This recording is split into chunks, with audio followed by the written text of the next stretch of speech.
Bonjour à tous et bienvenue dans Dev Café. Hier, il n'y avait pas d'émission, tout simplement parce que l'actualité n'était pas très intéressante, mais rassurez-vous, on va se rattraper dès aujourd'hui. Si c'est la première fois que vous passez une tête, eh bien, bienvenue. Dev Café, c'est une émission quotidienne autour de l'actualité du développement mobile et c'est publié tous les jours à 7h sur cette chaîne YouTube. Comme j'aime à vous le rappeler, n'oubliez pas de vous abonner à la chaîne et à lâcher un like, car les algorithmes de Google semblent y accorder une très grande importance. Maintenant que tout cela est dit, on va s'interroger sur l'actualité qui a marqué ce début de semaine.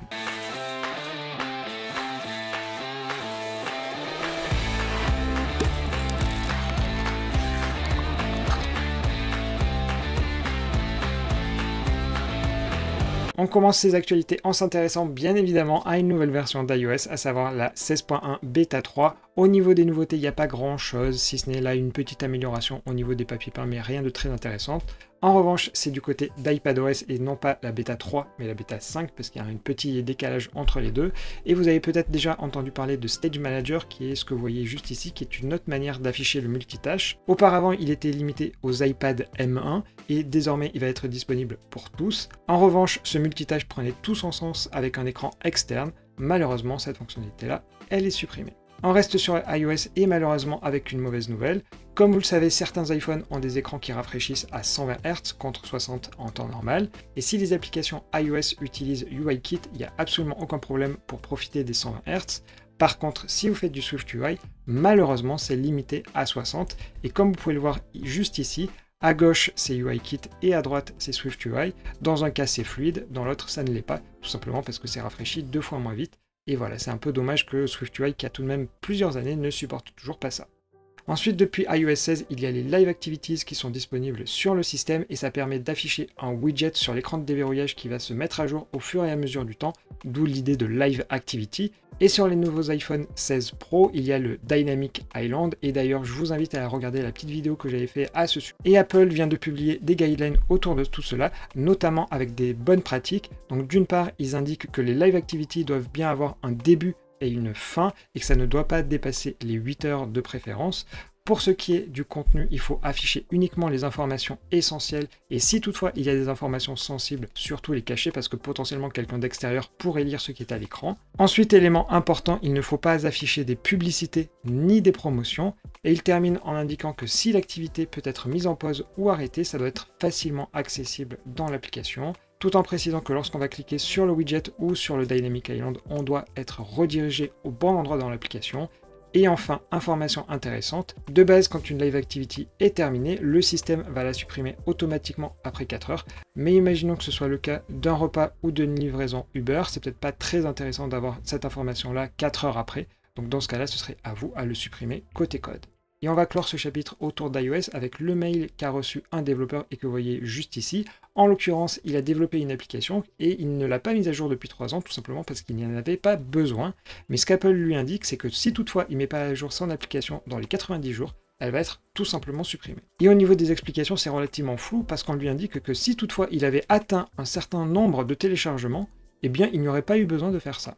Donc c'est relativement étrange. On pourrait imaginer qu'Apple indique cela pour améliorer la sécurité du système d'une manière générale en s'appuyant sur les dernières API, mais l'argument du nombre minimum de téléchargements va totalement à l'encontre de tout cela. Donc c'est relativement étonnant de la part d'Apple de demander ce truc-là. C'est maintenant le temps de prendre une petite pause et de regarder les actualités en bref.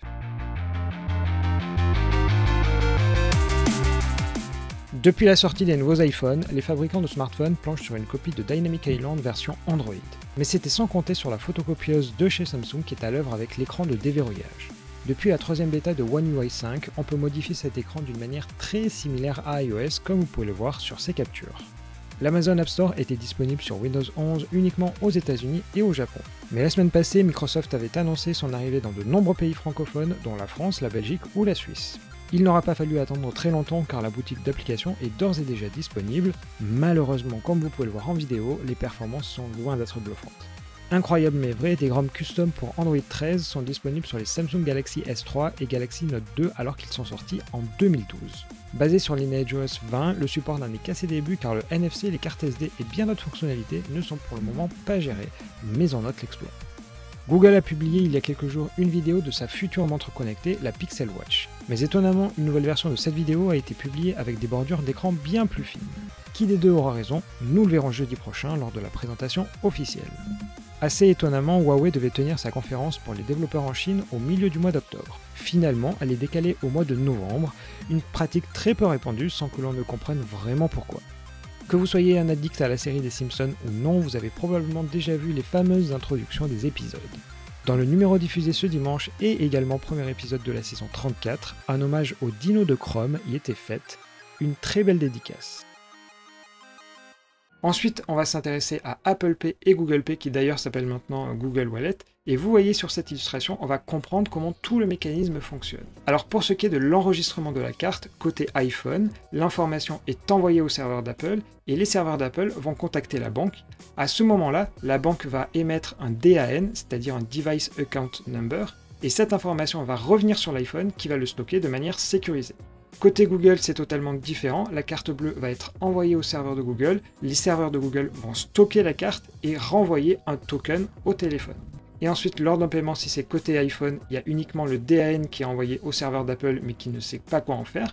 L'information, elle est donc envoyée à la banque connaît à quelle carte correspond ce DAN et va donc débiter le montant. Et du côté d'Android, c'est totalement différent, puisque lors d'une transaction, le token va être envoyé au serveur de Google qui connaît la carte bancaire. La carte bancaire va ensuite être envoyée à la banque avec le montant à débiter. Vous voyez donc que dans un cas comme dans l'autre, c'est deux solutions différentes. Dans le cas de chez Apple, finalement la carte bancaire, il n'y a personne qui ne la connaît, si ce n'est la banque, alors que côté Google, ce sont les serveurs qui connaissent cette information et qui la gardent finalement pendant un petit moment. Toujours autour du paiement, généralement lorsqu'on a un site ou une application, on a tendance à utiliser Stripe. Et Iliad, qui est la société derrière Free et Scaleway, vient de publier son alternative qui s'appelle Stancer et qui vise dans un premier temps plutôt le marché français. Et si on regarde d'une manière générale, c'est moins cher que la concurrence, puisque d'une part, il donne un TPE qui d'ailleurs est gratuit s'il y a plus de 150 transactions par mois, et la commission est de 0,7%. Pour ce qui est des paiements en ligne, c'est à nouveau 0,7%, donc en effet c'est beaucoup moins cher que Stripe qui est vers 1,4 il me semble. En revanche, côté implémentation, c'est un peu le strict minimum puisqu'il y a certes des API, mais côté SDK, il n'y a rien pour nous côté mobile, ni vraiment pour le web, parce qu'il y a éventuellement des choses en Python il me semble, mais rien de plus, donc il va falloir implémenter tout ça. Donc certes ça coûte un peu moins cher, mais voilà, il va falloir passer du temps sur le développement. Donc cette solution qui vise plutôt les petites et moyennes entreprises, il va donc falloir calculer si vraiment ça vaut le coup, mais ça reste quand même intéressant d'avoir une solution française qui est une alternative à Stripe. Et enfin, le dernier sujet du jour s'intéresse au salaire et c'est suite à une étude qu'a publié le cabinet de recrutement qui s'appelle Silcom et qui est un peu partout en France. Et pour ceux qui nous concernent, nous développeurs mobiles, ils donnent des chiffres autour des lead développeurs mobiles. Alors pour ce qui est de Paris, la fourchette est comprise entre 70 et 90K. Pour ce qui est des grandes villes en province, c'est entre 55 et 65. Et ensuite, dans les toutes petites villes, c'est entre 45 et 55. Donc là-dessus, n'hésitez pas à me mettre dans les commentaires si ces chiffres correspondent à votre réalité ou pas. Et ils indiquent que c'est relativement difficile de trouver nos genres de profils puisque la difficulté est de 90%. Et ces chiffres sont à mettre en parallèle avec un article qui vient tout juste d'être publié par Business Insider et c'est tout simplement la grille salariale de chez Google. Et vous allez voir qu'il y a quand même une assez grosse différence. Alors vous allez vous dire, mais comment est-ce qu'ils ont eu accès à cette grille salariale, sachant qu'elle est totalement privée? Dans la mesure où ils font appel à des travailleurs étrangers, il y a donc besoin d'un visa, et c'est par ce moyen-là qu'ils ont obtenu les informations. Donc a priori, les chiffres qu'ils donnent sont plutôt pour des profils qui sont en Californie, à Washington ou à New York. Et comme vous pouvez le voir juste ici, avec les tarifs pour les développeurs mobiles, eh bien il y a quand même une assez grosse différence entre Google et les tarifs, notamment parisiens, parce que c'est avec ça qu'il faudrait comparer. Le sondage de lundi vous demandait si vous souhaitiez participer au Hacktoberfest qui pour rappel aura lieu pendant tout ce mois d'octobre et c'est très majoritairement le non qui l'a emporté avec 70% de vos votes. Pour 41% d'entre vous, vous n'aurez pas assez de temps tandis que pour 31% ça ne nous intéresse absolument pas. Pour le reste c'est un oui si vous le pouvez et même un énorme oui dans 4% des cas. Suite au graphique sur Apple Pay et Google Pay, la question porte aujourd'hui sur votre usage de ces solutions. Utilisez-vous donc Apple Pay ou Google Pay, voire éventuellement une autre solution comme Samsung Pay, ou en revanche est-ce plutôt non, plutôt en raison d'une incompatibilité avec votre carte, ou alors d'un refus de votre part. Dans tous les cas, n'hésitez pas à répondre dans la partie communauté de la chaîne, et si vous ne trouvez pas le lien, il se trouve à la fois en description et en commentaire épinglé.